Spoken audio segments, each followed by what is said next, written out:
Hey, this is Brian.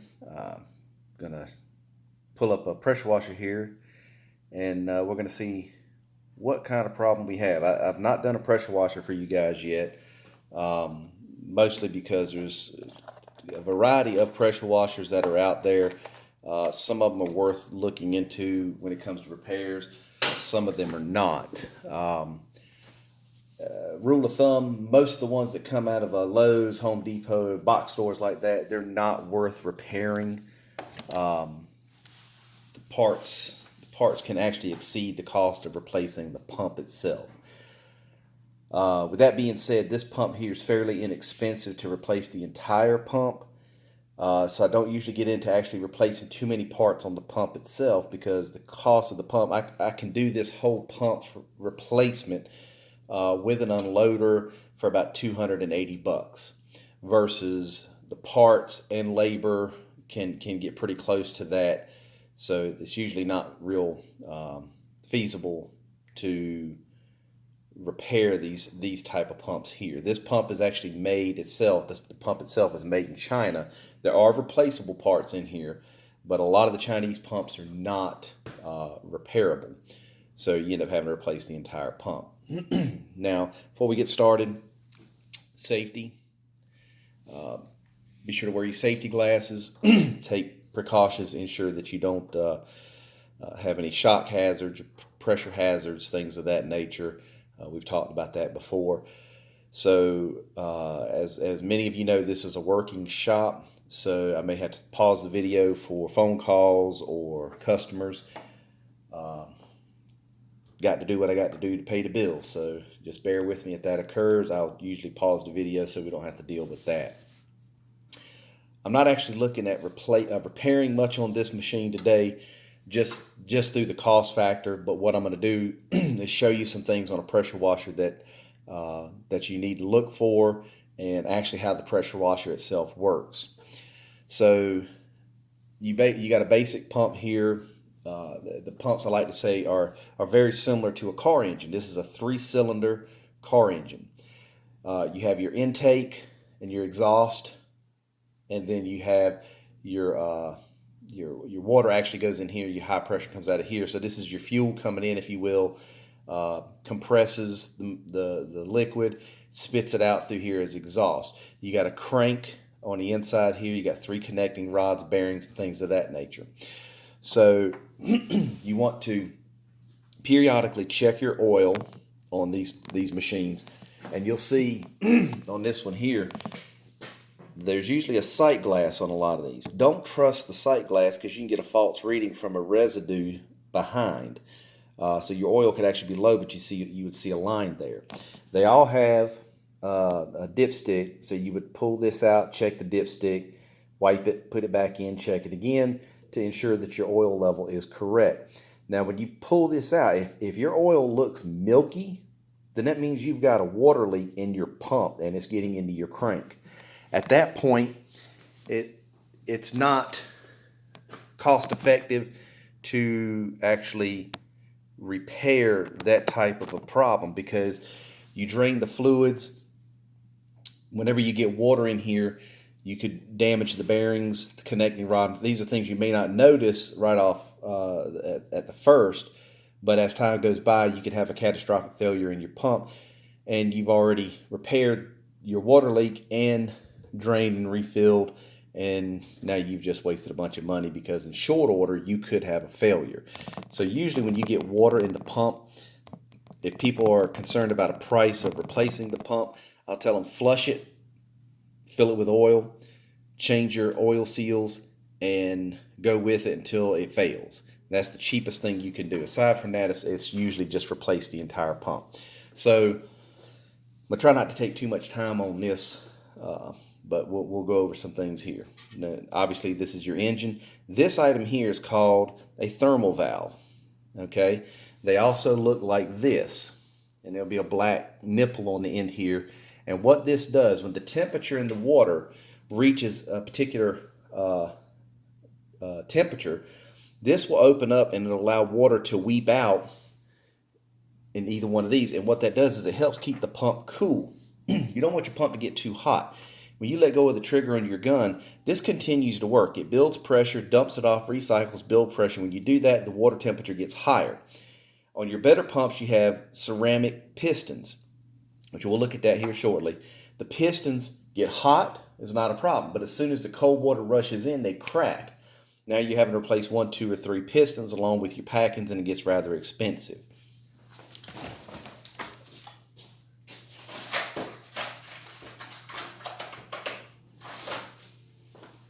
So whenever you're running the machine, if you're not going to pull that trigger within the first 30, 40 seconds of this thing running and continue to do that, if you're going to put that trigger gun down and not trigger it for 30 or 40 seconds, turn the machine off.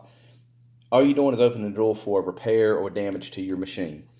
All right, so what we're going to do here, I'm going to take some of these items off and show you what you got. The first thing is, this is the unloader. This right here is called the unloader. And what this does, this actually regulates your pressure. You can turn this knob clockwise, pressure goes up, counterclockwise, pressure goes down. Not all pressure washers have an adjustable unloader, okay? This one does. This one also has a built-in chemical injector. This is what allows you to get chemical to your gun. But basically what this does, your water comes in and it comes out. Comes in under low pressure, out under high pressure. This regulates your pressure. You can turn your pressure up and down. It also dumps off your pressure. So when you're not pulling the trigger, the machine continues to build pressure. It'll cycle through, and if you're not pulling the trigger, when it gets to a certain point, a spring releases. It dumps down through here and recycles back through the pump. Now that will wear out. How do you know this is worn out? If your pressure does not build, it could be an unloader has gone bad. If you've got water that wants to continue to bleed out of here, you could have a bad thermal valve, but when the water bleeds through the unloader, it gets hot and it will constantly want to bleed through here. So the first thing you do is replace this, and if it continues to bleed after you do that, then we want to look at the unloader. This is the least expensive of the two items. So you replace that first. If it continues to leak, then we go over here to the unloader and we replace the unloader.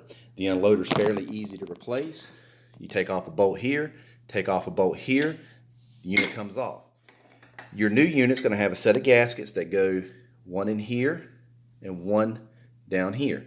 You put those on the body of your unloader, slide your bolts in, hand thread these as tight as you can go, then you tighten them up. If you try to go in there with something and with an impact or something, you're going to damage the brass, and when you do, you're buying a new head. You might as well just buy a whole new unit.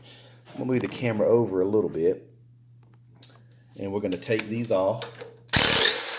These are your plugs.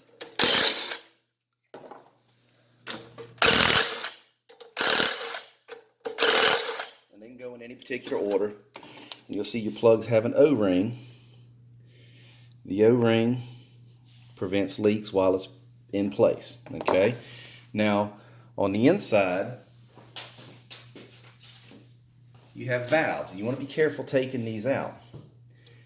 You reach in and you can grab it with a pick, a flathead screwdriver, but there's a hole in it, and when you stick it in there, you kind of wiggle it, and that'll break it loose, and then you can work it out. These aren't going to come out real easy because the pump has gotten hot, and when the pump gets hot, everything expands and it gets real tight. So this is a valve, and if the water gets too hot, especially on the top ones, they will actually melt this plastic. Then you know you've got major problems. So you got a spring, you got your plastic cage, you got your retaining ring, and inside there's a metal valve. This whole thing is a valve here, what it's called, but when the pressure builds, it pushes through this. I don't know if you'll be able to tell this or not, but that moves right there. It compresses that spring and the water shoots out. Now, if you get a piece of sand stuck in there, that little valve can't open and close. It'll just open and then you can't build pressure. So if you have a sudden loss of pressure, pull these out one at a time. Look to make sure that there's no piece of sand stuck in it. See, that one's actually stuck open now. It's just twisted just enough for it to stick open. All right, push it and it'll pop back in place. to ensure that this is working properly, if you put this to your lips and blow into it, you'll blow air through. But then if you try to suck air back through it, it seals off and it doesn't give you any air. That means it's working properly. Now there's an O-ring in here as well. You want to make sure the O-ring stays in place. So you go through all of these and you want to check them. I'm not going to go through all of them because I'm not going to repair anything. But I'm going to go to the top ones and show you that the top ones are the same. So when you get a rebuild kit, the rebuild kit's going to come with 6 of them. And there's a couple websites you can go to order rebuild kits for your pressure washer pump. Now, who makes the pressure washer is irrelevant. That doesn't matter. The pump itself is what you're wanting the part numbers off of. And there's usually on the top of the brass right here is a tag or some engraved numbers. Those numbers are what you want when you're trying to find replacement parts. But this is another valve right here that's exactly the same as the ones down below.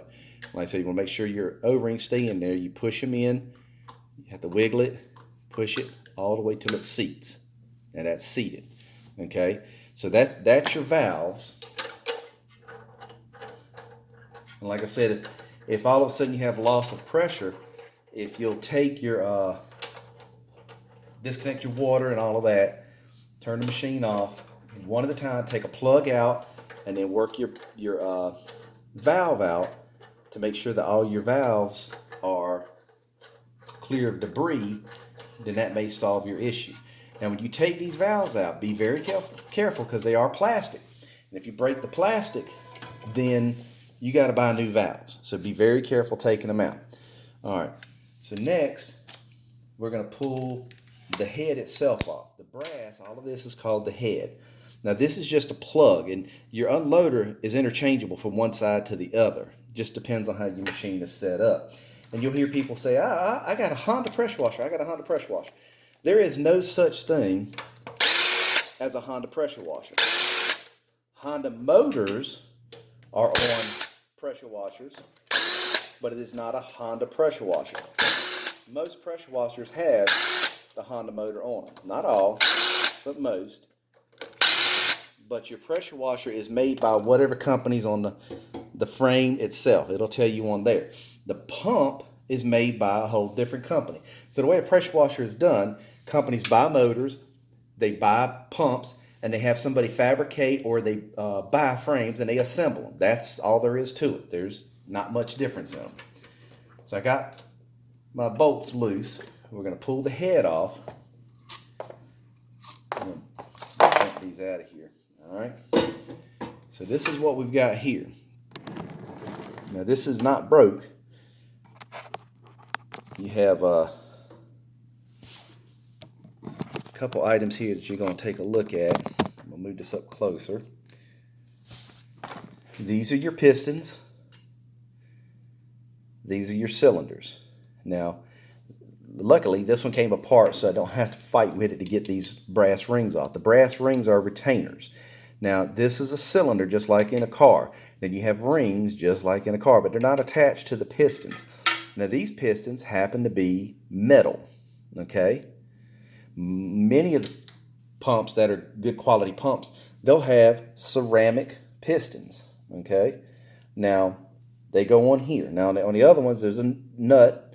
You take the nut off, and then there's O-ring in here, and you pull these off. These are two different sizes, but these are ceramic. These don't wear out, but they will. If they freeze, they'll crack, and they're garbage. Or if the pump gets hot and you dump cold water on them, they'll crack, just like glass, because they're ceramic, okay? These run about $100 to $150 a piece, and there's 3 of them, so you don't want to break any of these. But these do last forever aside from that. Now, the metal ones, they will pit, pressure cut, and rust over time, okay? And they can be replaced, but it's a big process. You get to the connecting rod and all, and it's just, labor-wise, it's just not worth it. Now, there's a seal right here. These are your oil seals back here, and this separates the water from the crank. So you don't get oil in your pump, you don't get water in your crank. Now, I'm going to pull this off. This is a retaining ring. There's a seal in here that comes out. So if you bought a rebuild kit, there's a seal. Pull this one out. There's a seal here as well. Okay. Now, that one just popped right out, so I'll go ahead and pull that one off and show you right there. And there's a groove through here. That's very similar to a wiper on a sprayer rebuild. There's an O-ring that runs around here as well. I'm going to put this back on the right way. Put that retainer back in place. And then in here, I'm going to pull these out. I'm going to try to pull these out.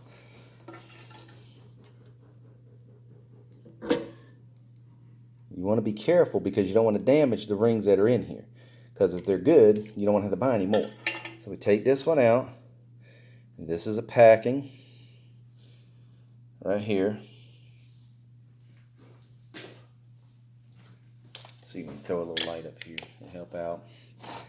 That's a packing right there. And what you want to do, you look around, like on this one here, you can see it's frayed right there. It should be nice and smooth. It's frayed right there. That means this packing is bad. Inside of there is a male gland, just like similar to what you would see in a paint sprayer rebuild. So we're going to pull this one out as well.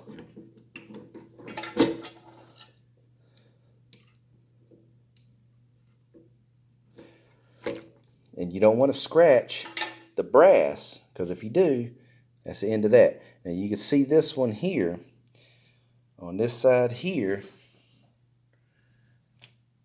Oh, see there, and I'm going to spin it, and you see how it gets more narrow. That means that seal is bad, okay?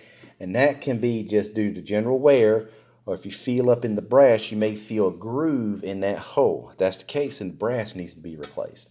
So this one definitely needs a rebuild, but again, the cost factor involved in a rebuild on this style pump, it's just not. And see, this one is frayed up in here as well, so it's starting to chew it up. So the pump needs to be rebuilt. Now, the typical reason why pressure washers come in is I got no pressure. I've got no pressure. That can be caused by several things. 1, the unloader. 2, the packings. 3, the valves. So one of those 3 things, the triangle there, is what's causing that problem. Now, when the unloader goes bad, it can cause the valves to go bad in the head because it's overheating the water and it can melt your valves. So an unloader can lead to replacing your valves. Okay. Now your valves, when they go bad, they can overwork your packings or overwork your unloader because they're not sealing properly. So it could lead to another problem. So when it comes to pressure washers, there's one problem most of them have is I've got no pressure. Why? One of 3 things. Unloader, valves, packings. And if your packings are bad, your cylinder, your piston could be bad. Now this is, again, metal. This is ceramic. So that's the difference in your 2 pumps. So in a case like this one, I'm going to recommend to the customer we just replace the pump itself. And how do we do that? Very simple. There's a hole right here. And if you'll take the crank and pull it around and look in here, you'll see there's a set screw that will roll around on a shaft. Remove the set screw. Once you've got the set screw out, you remove these bolts here. There's 4 of them. And depending on how long the pump has been on the machine, at that point, you would take a screwdriver, stick it on this side and one on the other side, and just pry on them, and the pump will slide off. When the pump slides off, you'll see a keyway. You'll take your new pump, you put your key back in the keyway, slide the new pump on, put the 4 bolts in, and tighten up the set screw. Now your unloader that comes on the pump will have to be more than likely set. The way you set it, we're going to take this screw off the top, and we're going to pull the cap off and just pull straight off. Now, what I'm going to show you here is not something that you're going to want to do to your machine to get more pressure, okay? These are specific to the pumps. If you have a 3,000 PSI pump, don't adjust this until you get 4,000 or 5,000 PSI, because the machine is not meant to do that. If it was, they would have already had it set. These unloaders are adjustable for different pumps. Now, this is a 3,000 PSI pump. You need to have a pressure gauge on your gun and hose to see what pressure you have. So when you let go of the trigger, it'll build the pressure to your maximum, and when you're not pulling the trigger, it'll kick down because it unloads, and then it'll build back, kick down, build back. That's normal. Now, if you're not getting 3,000 or whatever you're supposed to have per the manufacturer, then you can adjust your unloader. There's a little set screw right here. You loosen the set screw and you unscrew this whichever way you need to go. So if you got too much pressure, you're going to rotate this counterclockwise to decrease the pressure, and then you're going to run this up. This is a lock collar. You're going to run this up to the bottom and then lock it back. If you don't have enough pressure, you're going to loosen it and run the collar down, and then check your pressure, and if it's good, lock it. If it's not, adjust it until you have enough pressure. Then you put your cap back on, tighten it back up. As I said, I'm not telling you this so that you can go in and adjust the pressure more than what the machine was originally set for, because you're looking to get hurt or break something. Breaking something could be the cheapest thing you do. Hurting yourself or someone else could be the most expensive thing you end up doing. So don't make the adjustment unless your pressure is not what the machine was set for. And the machine will tell you what your pressures are set for.